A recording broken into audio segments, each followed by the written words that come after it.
All Century 21 real estate offices are independently owned and operated. This is the Real Estate Roundtable with Century 21 Jack Ruddy Real Estate. Good morning. Good morning.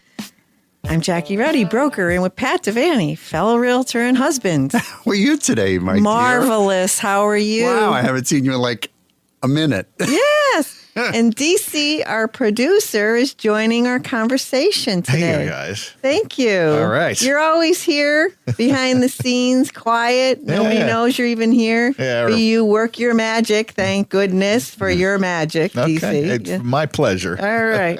We're here every Saturday at 11 a.m. and Sunday at 11:30 a.m. where we talk about various real estate topics.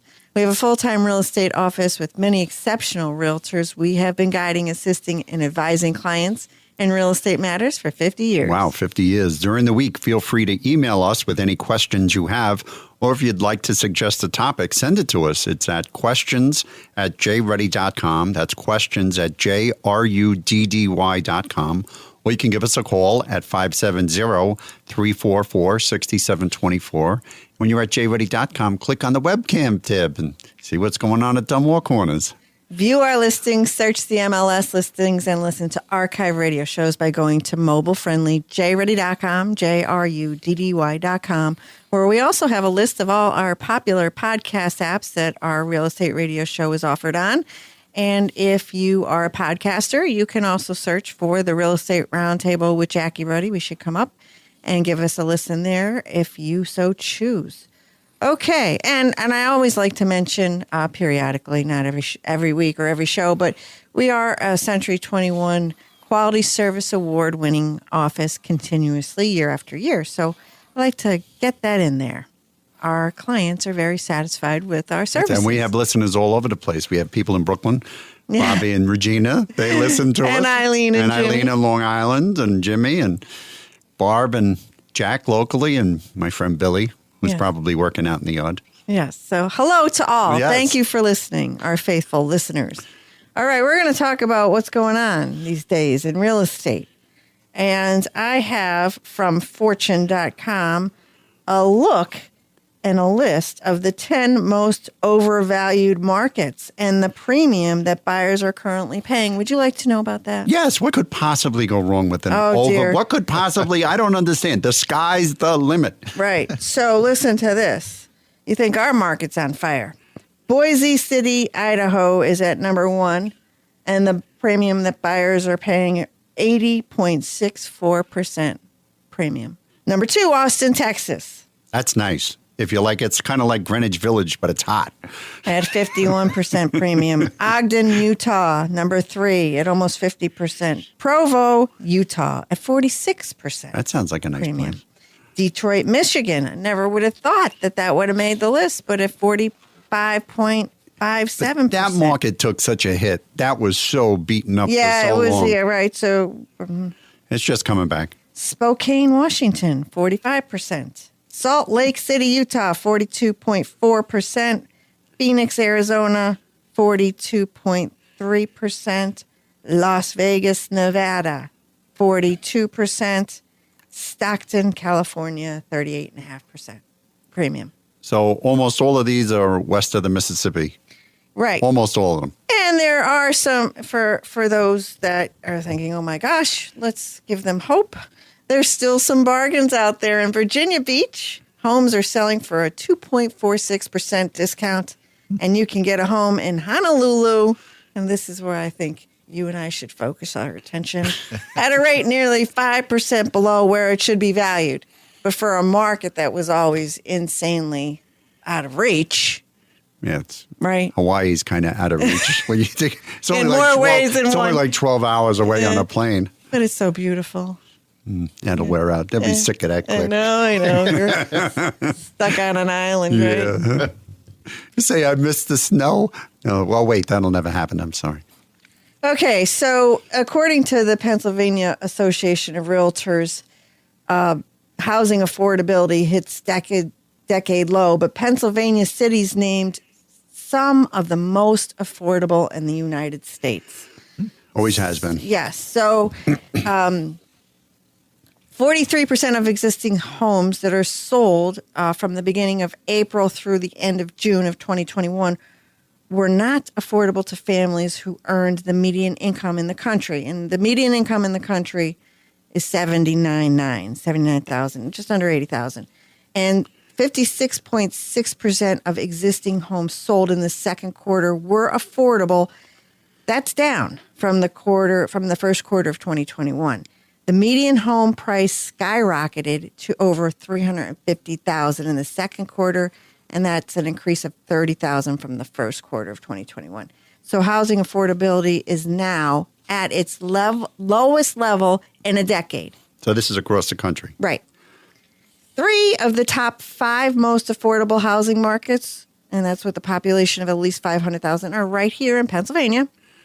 Pittsburgh was named the most affordable housing market, with 90.6% of all new and existing homes affordable to a family earning the area's median income of $84,800. The median home price there is $165,000.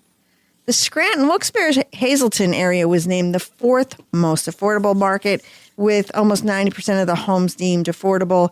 And our median income in this area is $70,600, and the median price of homes sold in the past quarter was $135,000. Very affordable, right? And now a third city named in this survey was the Harrisburg-Carlisle region. It rounded out the top 5. There, the median home price sold was $182,000, and the housing affordability based on the median income of $85,000 was 89.6%. Right. You take those numbers and you take somebody, you transplant them from Long Island or New York, and you say, wow, the median sales price is, say, $150,000. You say, oh, my God. They think they're going back in time. Right. It's like it's on sale. Right. And it's like winning the lottery. It is. Really and truly it is. And your money goes so much further here. But there's a house right in our neighborhood that just sold for $600,000, and we're like, oh, my God.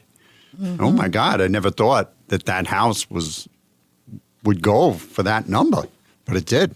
Did because there's the lack of inventory. Right, there was, and they wanted that. It's a nice looking house, so. Yeah, and there seems to be, some discussion now about a shift. A shift in. Really? What does your gut tell you? Well, yeah. So I like to back that stuff up, but can it go on like this? I don't know. Can it continue? And now we're heading into a time of year where traditionally it's quieter than usual. And more listings are hitting the market. There's a lot of variables, right? What's the Fed? What are they going to do with interest rates? Are interest rates going to go up? If interest rates go up, it's going to affect the housing market in a negative way.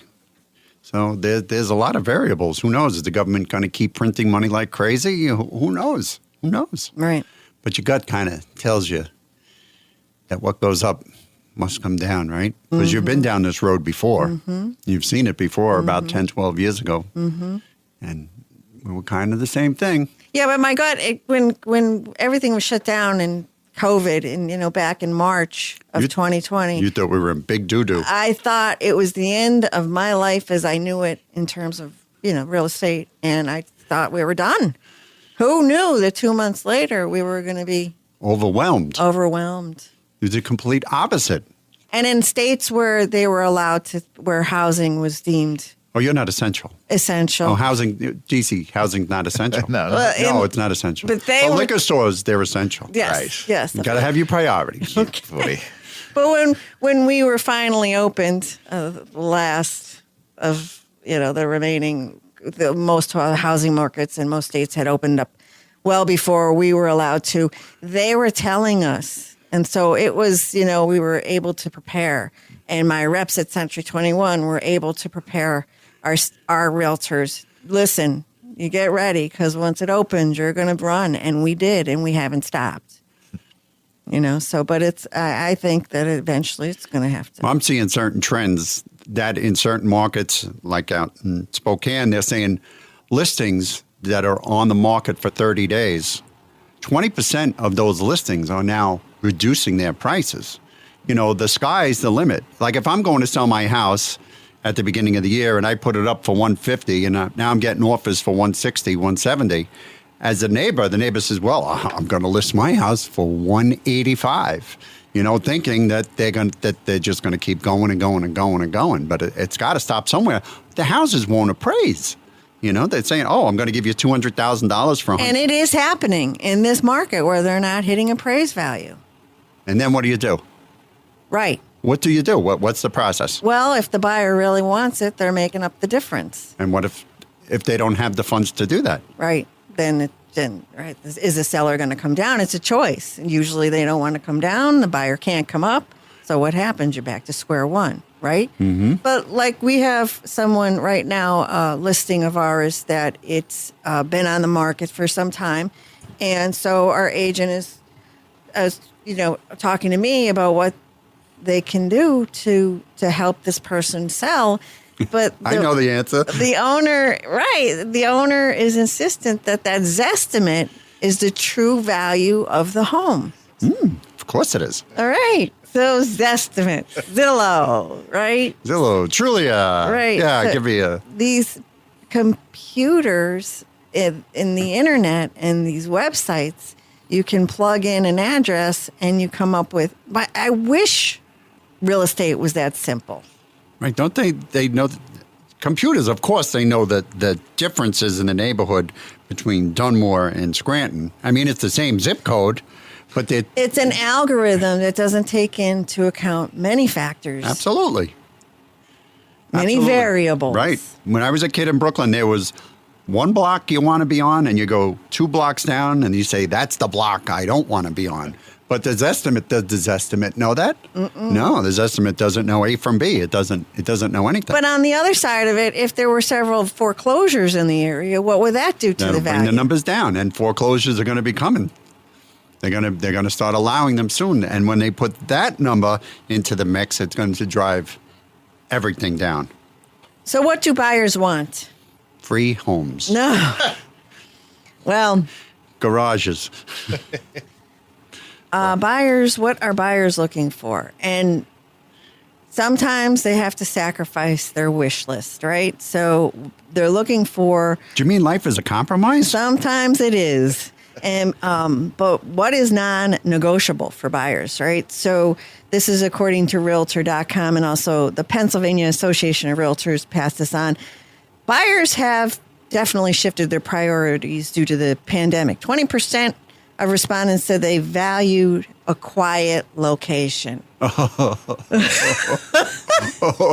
I think to us, we that is barking dogs. Very true. It was like the alarm clock, 11:30 at night, and then at 7:30 in the morning.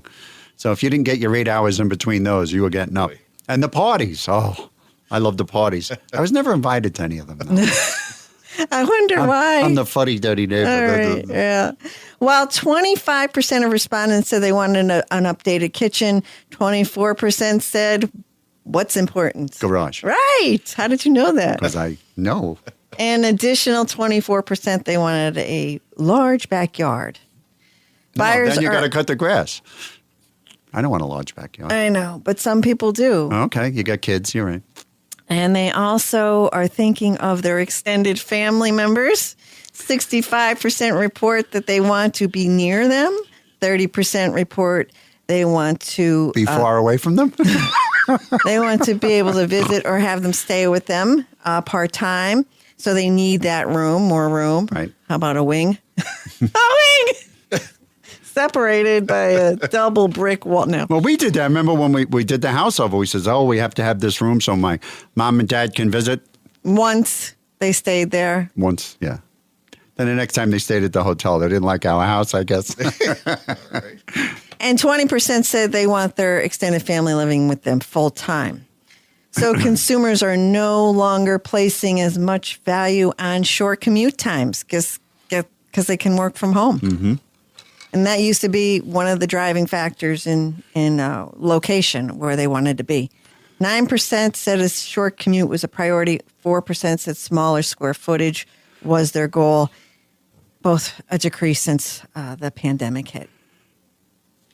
And so low inventory seems to be a problem in certain areas, right?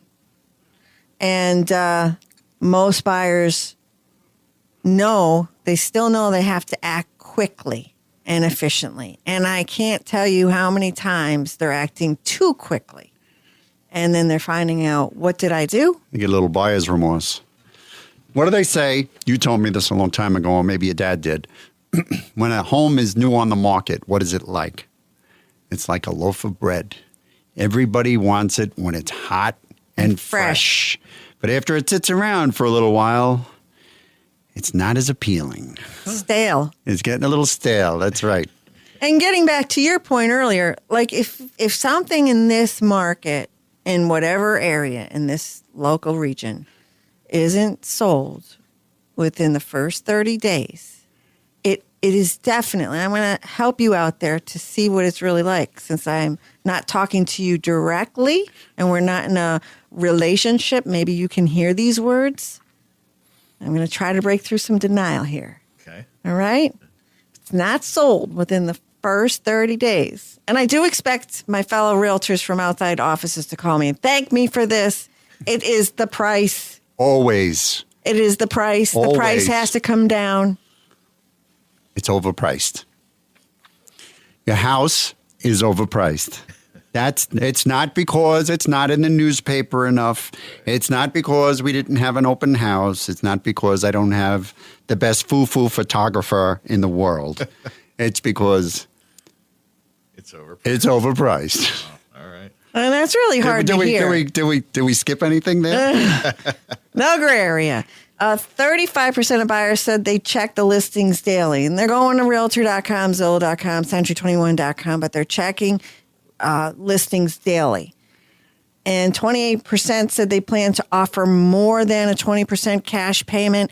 There are a lot of buyers out there paying all cash.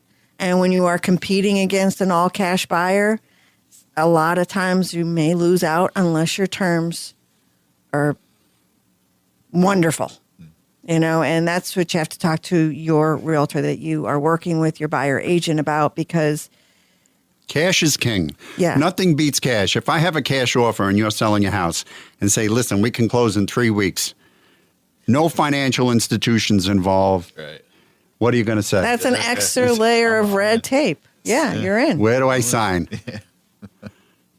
I'm calling the moving truck because we're getting out of here, honey. So some plan to 20% and plan to increase their earnest deposit money. That's the money you put down that you say you're willing to, your good faith deposit, showing the seller your strength, and you are serious. 17% of buyers plan to either offer above asking price or all cash. Close to half of the respondents said they would offer up to 10% over listing price for the home of their dreams, while about 1/3 said they would not make an offer above the listing price. Okay, so what are we talking about now? We're talking about maybe an escalation clause? Mm-hmm. What is an escalation clause? You're like the professor. I have to ask the boss. All right. Well, that can go in with an offer if you're looking to buy a home, and you can pick a number that you're willing to go up to above the listing price. Who?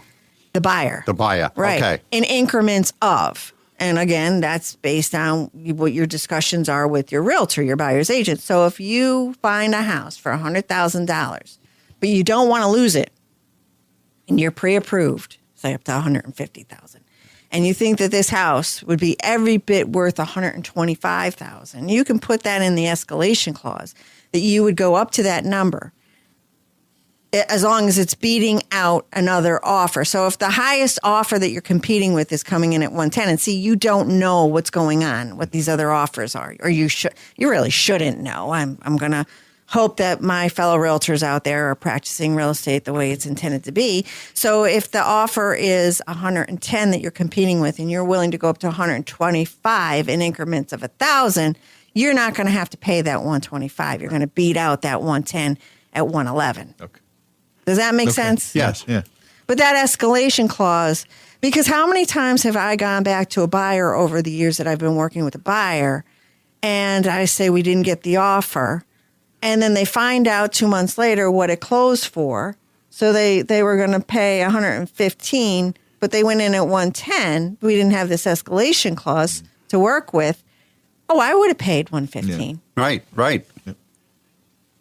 Well, you were didn't given the chance. So we used to go back to people and say highest and best. Are you sure this is your highest and best? I can't tell you how many times I sat across from somebody and they said, I would have paid that. Yeah. A lot. Yeah. A lot, lots. It's unbelievable how many times people say that. But everybody wants a bargain. Everybody wants a bargain. Nobody wants to pay full price. Like there's this fear if I better not name a number that's too high or I'll wind up having to pay it. Yeah, but do you want to lose it? Right. Yeah. Then you mentioned the problem. So this is why real estate, is complicated and it's a little complex at times. It's not just his estimate? No, it's not just his estimate, and it's not just putting a sign in the yard. See, these are the things that we have to work through. So you're willing to pay $125,000 on a house that was listed at $100,000. What do you think that the appraiser is going to do? What's possible? What's a possibility here? That it won't appraise. There you go. But if I'm all cash, I don't need the appraiser. But all cash can put an appraisal contingency. That's right. You can? Mm-hmm. Oh, that's right. Mm-hmm. They can. They can put an appraisal contingency. But then if you're competing against 17 other offers, are you going to put that appraisal contingency in? If you want this house, if it checking all the boxes, what are you going to do? So, you're going to buy it and then you'll have buyer's remorse in 6 months and then the market will hopefully still be good. Well, reluctantly, buyers know that they have to give up some of their wants to get a house. So what is happening out there, according to the Pennsylvania Association of Realtors? A man cave and a pool spa were the most likely to go. Yeah. Off the wish list. All right. Then a guest house. Then a separate living area, such as an in-law suite. And also they're willing to forego. A lot of times people will say, I want a newer home that was built within the last 10 years or a brand new build. And they're willing to sacrifice that as well. So those are the things that they're willing to give up these days. But I'm not giving up the garage. Some people have. Yeah. Not happening. Sorry. Non-negotiable.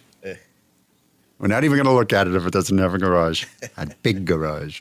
Pat, would you like to review a listing, please? Yes. We have a large 5-bedroom home at 1004 Prospect Avenue in Scranton for only $115,000. This home is big in every way but the price, and it has many updates, including newer windows, newer water heater, and a new furnace installed in 2020. This home also has a lovely front covered porch, a great yard, and low taxes of less than $1,700 a year. So if you're thinking about purchasing a home, you could probably own this for less than you're currently paying in rent. That's a 5-bedroom home at 1004 Prospect Avenue in Scranton for only $115,000, and that's listed by Liz Vaccaro of our office. Stay with the Real Estate Roundtable with Century 21, Jack Ruddy Real Estate, and 94.3 FM The Talker. Who are Century 21 agents? They're high-tech gizmo-packing problem solvers with an appetite for getting things done. They know the best places to buy a home, to sell a home, and to find antiques, if you're into that kind of thing. They're weatherproof, foolproof, and proof positive that smart people doing good work can make big things happen for great folks like you. Oh, and there's one nearby. This is who they are. This is what they do. Century 21 agents. Smarter, bolder, faster. Each office is independently owned and operated. Hi, this is Jackie Ruddy from Century 21 Jack Ruddy Real Estate. Is real estate on your mind? It's on ours 24/7. Whether you're buying, selling, investing, or in need of an appraisal, you have questions, we have answers. Thinking of buying or selling a house and have questions? Tune in to the Real Estate Roundtable hosted by locally owned and operated Century 21 Jack Ruddy Real Estate on Saturday mornings at 11 and Sunday mornings at 11:30. Call 570-344-6724 or visit jruddy.com. That's JRUDDY.com. Welcome back to the Real Estate Roundtable with Century 21 Jack Ruddy Real Estate on 94.3 FM The Talker. I'm Jackie Ruddy, broker, and with Pat Devaney, my husband, fellow realtor. And we're back. Yes, we're back. So I'm thinking that, one of the things that I was surprised to learn, and Pennsylvania Association of Realtors put out information regarding this, that foreign buyers' home purchases in the United States has declined. Foreign buyers has declined. Has declined. You would think it's the other way with the value of the dollar, right? I did. I was one that was thinking the opposite. So, and this is the fourth year in a row that the purchasing power has dropped. Foreign buyers purchased only 107,000 properties during April 2020 through March 2021. That's a 31% drop from the previous year. This is the lowest number of properties and the lowest amount of money spent by foreign buyers on U.S. properties in a decade. Wow. You wouldn't think that. No. And the what do they purchase? Typically vacation homes, second homes for either vacation, rental, or both. Right. That market is strong. Yeah. And where are they coming from? Where do the international I would buyers? say my first inkling, I know the answer, but where would you say? China. China. I don't know. I think maybe they're hopping across the Atlantic from the UK. Right. Well, no, Canada. Canada's number one. Okay. Highest that's good. percentages from Canada, followed by Mexico, then China. Pennsylvania was the sixth most popular state to purchase a home by UK buyers. Oh. Wow. So for those that didn't buy, international buyers that didn't buy, like they're American, like the American buyers, the top reason foreign buyers didn't purchase a property was because They can't find one. They can't find what they want. There's nothing available. They can't find one, or the cost is too high. Right. Even with the exchange, the cost is still too high. Right. So that's interesting. Okay, we're talking about vacation homes. I have a friend of mine who wants to buy a condo down at the Jersey Shore. Do you have any advice for a guy like that? Well, that's not my market. I know that. I don't practice at the Jersey in the New Jersey area, but it's always been a very popular market to purchase a condo, a home. Right. Year over year, I did some homework in the neighborhood he's looking in, and the prices have gone up almost 10%. And it does depend year over year on what part of the Jersey Shore. Absolutely, 100%. And are you on the water? Do you see the water? If you were on the water, you got to add some serious value to that property. Correct. And then when's the best time to buy? Well, we say after a hurricane. Well, I would think now that we're going into the off season down there, if there was something available, maybe look at that. If there's nothing available, What can you do? what can you do? Nothing. But the second home market around here is very strong. Very also. strong. Lots of those damn New Yorkers.